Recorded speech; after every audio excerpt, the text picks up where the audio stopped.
योगी cabinet की अहम बैठक शुरू हो चुकी है। संभल हिंसा की न्यायिक जांच रिपोर्ट पर चर्चा। तो करीब 450 पन्नों की न्यायिक जांच रिपोर्ट है। कैबिनेट की मोहर के बाद इसे विधानसभा में पेश किया जाएगा। तो जांच टीम ने सीएम योगी को गोपनीय रिपोर्ट सौंपी। संभल में पिछले साल मस्जिद के सर्वे के दौरान हिंसा हुई थी। सरकार ने जांच के लिए न्यायिक आयोग का गठन किया था। 3 सदस्यीय न्यायिक आयोग का गठन किया गया था। फिलहाल जानकारी आपको बता दें, कैबिनेट की बैठक शुरू हो चुकी है और ऐसे में संभल हिंसा की रिपोर्ट सौंपी जाएगी। वहां पर सौंपी जा चुकी है और देखिए वहां पर संभल हिंसा रिपोर्ट रखी जाएगी कैबिनेट के सामने, जिस पर चर्चा भी होगी और कैबिनेट की मोहर के बाद विधानसभा में इस रिपोर्ट को सौंपा जाएगा। पिछले साल हमने देखा जिस तरह से संभल में भारी हिंसा भड़की थी, आगजनी पत्थरबाजी की घटना सामने निकल कर आई थी और उसके बाद 3 सदस्यीय जांच आयोग का गठन किया गया था। 450 पन्नों की ये रिपोर्ट है जो मुख्यमंत्री योगी आदित्यनाथ को सौंप दी गई है जांच टीम की तरफ से और आज कैबिनेट के सामने ये महत्वपूर्ण रिपोर्ट रखी जाएगी। विस्तार से जानकारी के साथ मेरे सहयोगी रजनीश हमारे साथ जुड़ गए हैं। रजनीश, मीटिंग शुरू हो चुकी है, क्या ये रिपोर्ट कैबिनेट के सामने रख दी गई है? क्या जानकारी आ रही है?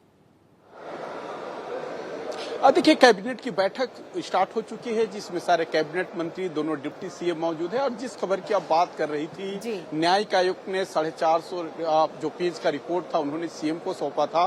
तो एक प्रोसेस होता है, सीएम कैबिनेट में लेके आएंगे, उसके बाद विधानसभा के पटल पे रखी जाएगी। तो चर्चा इसी बात का है, इंतजार भी स्वाति कर रहे हैं क्योंकि कैबिनेट की बैठक चल रही है।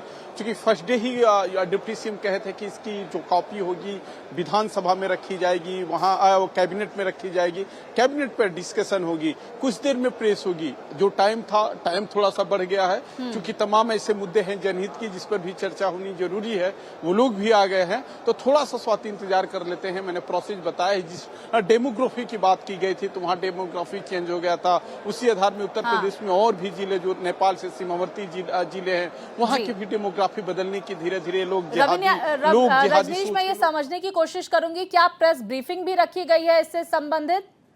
क्या जानकारी आ रही है? कितने बजे वक्त था? आप कह रहे हैं प्रेस कॉन्फ्रेंस भी की जाएगी इससे संबंधित?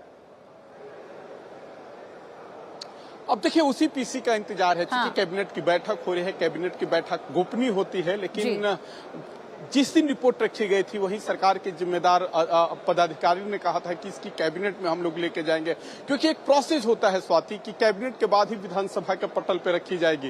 हालांकि सरकार को ही एक्शन लेना होता है कि चूंकि जो उसमें न्यायिक जांच ने जो खामियां पकड़ी है, जिसको दोषी पाया है, अब देखिए पूरा जो गेंद है वो सरकार के पाले में है।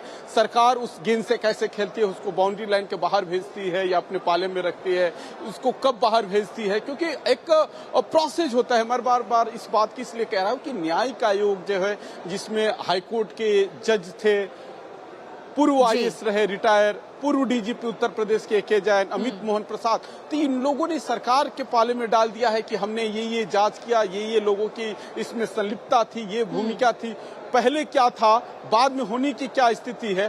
तो 450 पेज की रिपोर्ट आप समझ सकती है कितना बड़ा होगा, कितना उसमें लिखा गया होगा, किसके बारे में उसमें रिपोर्ट की गई होगी। तो स्वाति थोड़ा सा इंतजार कर लेते हैं क्योंकि भारत की राजनीति को भली भांति जानते हैं और मैं ये आपसे समझने की कोशिश करूंगी, क्या लगता है ये रिपोर्ट अभी ही जब अगला सेशन यहाँ पर विधानसभा का होगा तब रखा जाएगा इस रिपोर्ट को पटल पर, या इंतजार किया जाएगा विधानसभा चुनाव के नजदीक आने का?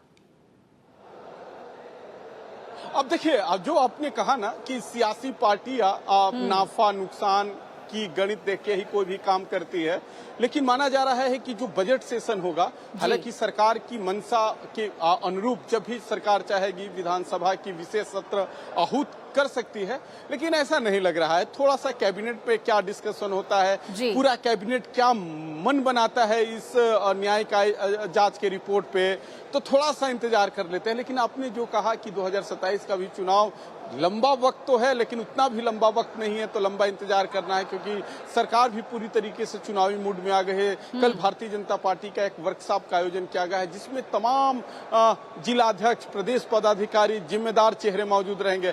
इस बात की चर्चा इसलिए जरूरी करना हो गया क्योंकि बीजेपी तो हमेशा से इलेक्शन मोड में ही रहती है, चाहे सरकार की बात करे। तो इसको कब रखती है सरकार के ऊपर है, लेकिन माना जा रहा है कि जो बजट सत्र होगा उसी में संभल की रिपोर्ट रखी जाएगी। बहुत शुक्रिया आपका रजनीश, तमाम जानकारियां आपने हमारे दर्शकों तक पहुंचाई है। फिलहाल इस कैबिनेट मीटिंग के बाद जो प्रेस कॉन्फ्रेंस होगी उस पर आप नजर बनाए रखिए।